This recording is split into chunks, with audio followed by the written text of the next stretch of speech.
ശ്വാസതടസ്സത്തിന് ചികിത്സ തേടിയ കുട്ടി മരണപ്പെട്ട സംഭവത്തിൽ പോസ്റ്റ്മോർട്ടം ഇന്ന് നടക്കും. പൂനലാൽ ചക്കിപ്പാറ സ്വദേശി ഐഷ ഫാത്തിമയാണ് മരിച്ചത്. 2 വയസ്സായിരുന്നു.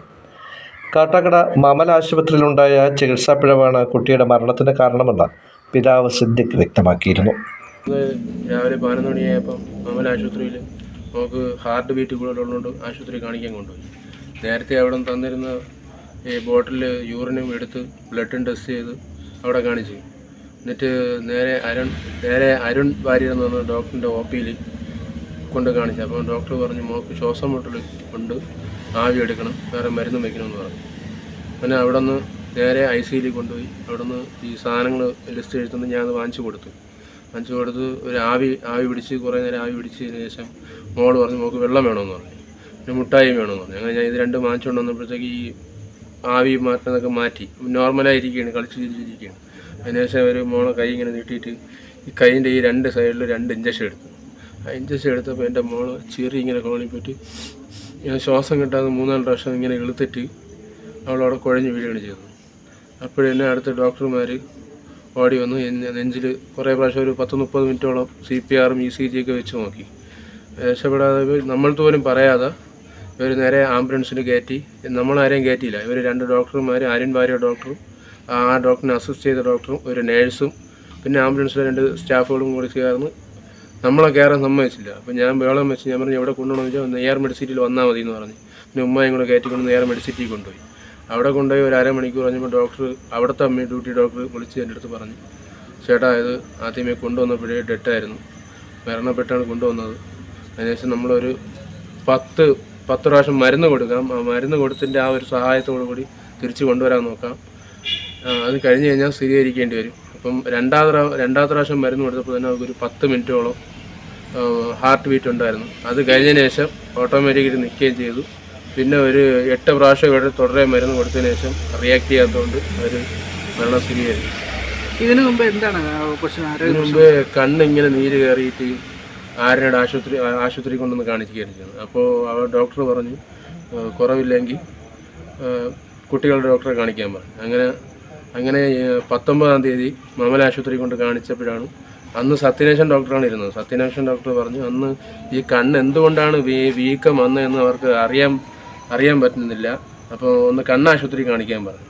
അങ്ങനെ പിറ്റേന്ന് 20-ാം തീയതി കാട്ടാക്കടത്തിന് ശ്രീനേത്ര എന്ന് പറഞ്ഞ ആശുപത്രിക്കകത്ത് കൊണ്ടുപോയി കണ്ണ് ടെസ്റ്റ് ചെയ്ത്.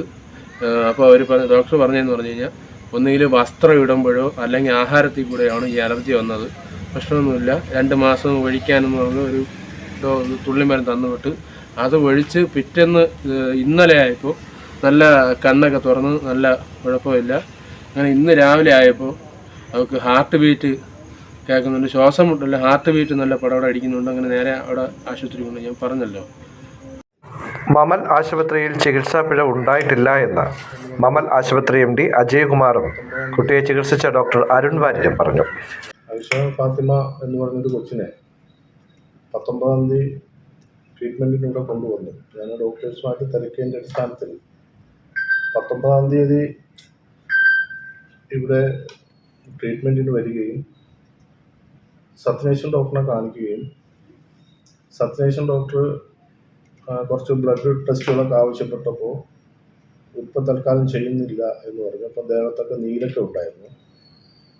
അപ്പോൾ എന്തോ കടിച്ചിട്ടുണ്ടെന്നോ എന്തോ പറഞ്ഞു എന്ന് പറയുന്നു, എനിക്ക് വ്യക്തമായിട്ട് അറിയില്ല.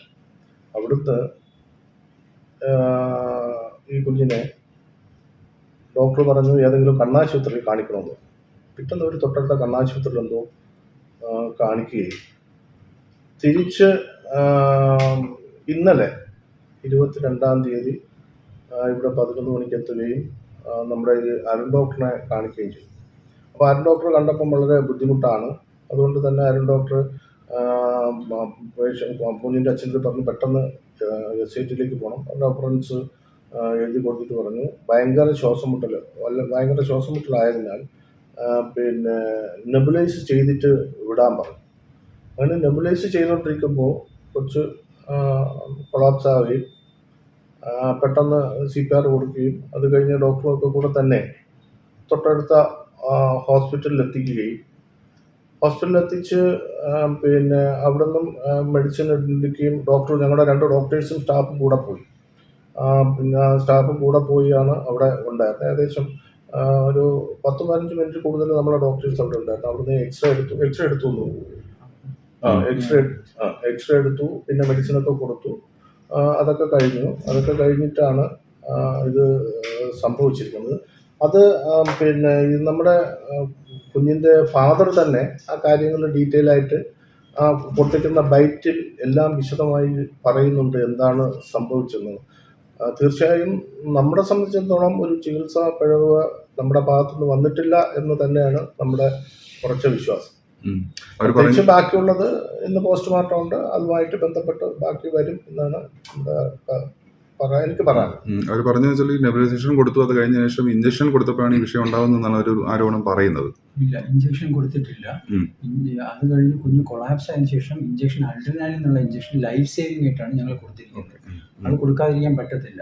അത് കഴിഞ്ഞ് എമർജൻസി ഫിസിഷ്യനും കാഷ്വാലിറ്റി എംഒ ഞാനും കൂടെ കുഞ്ഞിനെ ഇൻറ്റുബേറ്റ് ചെയ്ത് പൾസ് റോസ്ക് എന്ന് പറയും, റിവേഴ്സിബിൾ ഓഫ് സ്പോണ്ടേനിയസ് സർക്കുലേഷൻ, അത് വന്നതിന് ശേഷമാണ് ഞങ്ങളുടെ ആംബുലൻസിൽ ഞാനും എമർജൻസി ഫിസിഷ്യനും അവരൊരു ബൈസ്റ്റാൻഡറും കൂടെ ചേർന്ന് അടുത്തുള്ള ഹോസ്പിറ്റലിൽ കൊണ്ടെത്തിച്ചത്. അവിടെ ചെന്നപ്പോഴും ഫീബിളായിട്ടുള്ള പൾസസ് ഉണ്ടായിരുന്നു. അത് കഴിഞ്ഞാണ് ഈ സംഭവം. അവിടെ എത്ര സമയം ഉണ്ടായിരുന്നു? അവർ ഈ വേറെ എന്തെങ്കിലും ട്രീറ്റ്മെന്റ് അവിടെ നടത്തി? അവര് ഇതേപോലെ അഡ്രിനാലിനും മറ്റ് ഇതൊക്കെ കൊടുത്തായിരുന്നു. എക്സ്റേ എടുത്തായിരുന്നു. എക്സ്റേയിൽ ചെറുതല്ലാത്ത കഫക്കെട്ട് ഉണ്ടായിരുന്നു നെഞ്ചില്. ഡോക്ടർ, അവിടുത്തെ ഡോക്ടേഴ്സിന്റെ മറുപടി എന്തായിരുന്നു? അവിടുത്തെ ഡോക്ടേഴ്സിന്റെ മറുപടി ഇത് പിന്നെ അതിനു വേണ്ടിയിട്ടുള്ള സമയം കിട്ടിയില്ല. അവർ പറയുന്നത് പിന്നെ ഇത് ഒരു അലർജിക് റിയാക്ഷൻ ആവാം എന്നുള്ളതാണ് പറയുന്നത്. കുട്ടി 18-ാം തീയതി പിന്നെ കണ്ണിലെ തടുപ്പും മുഖത്തെ തടുപ്പും തളർച്ചയും പനിയായിട്ട് ആദ്യം ആര്യനാട് ഹോസ്പിറ്റലാണ് പോയത്. ആര്യനാട് ഹോസ്പിറ്റലിൽ പോയിട്ട് അവിടെ ട്രീറ്റ്മെന്റ് എടുത്തതിന് ശേഷം 19-ാം തീയതിയാണ് ഇവിടെ വരുന്നത്. അത് കഴിഞ്ഞിട്ടും ഇവിടുത്തെ ട്രീറ്റ്മെന്റ് മുഴുവൻ കംപ്ലീറ്റ് ചെയ്യാതെ 21-ാം തീയതി വീണ്ടും കണ്ണാശുപത്രി പോകുന്നു. കണ്ണാശുപത്രി പോയിട്ട് പിന്നെ 22-ാം തീയതി ഞാൻ ആദ്യമായിട്ട് കാണുകയാണ്. അപ്പോൾ വന്നപ്പോൾ വളരെ സിക്കായിരുന്നു. നെഞ്ചിൽ സ്റ്റെത്ത് വെച്ച് നോക്കുമ്പോൾ മുഴുവൻ കഫക്കെട്ടായിരുന്നു. അപ്പോൾ അതുകൊണ്ടാണ് ഞങ്ങൾ ഉടനെ തന്നെ റെഫർ ചെയ്യാൻ തീരുമാനിച്ചു. റെഫറൻസ് ലെറ്റർ പേഷ്യൻറ്റിൽ കൊടുക്കുകയും ചെയ്തിട്ടുണ്ട്. പോസ്റ്റ്മോർട്ടം റിപ്പോർട്ട് പുറത്തു വന്നാൽ ശേഷം മാത്രമേ മരണകാരണം എന്താണെന്ന് വ്യക്തമാവുകയുള്ളൂ. ഇതിനിടെ ആശുപത്രിയിലേക്ക് വിവിധ സംഘടനകൾ മാർച്ച് ആരംഭിച്ചിട്ടുണ്ട്. മനുഷ്യാവകാശ കമ്മീഷനോടുള്ള സംഘടനകൾക്ക് പരാതി നൽകുമെന്ന് പിതാവ് സിദ്ദിഖും വ്യക്തമാക്കി.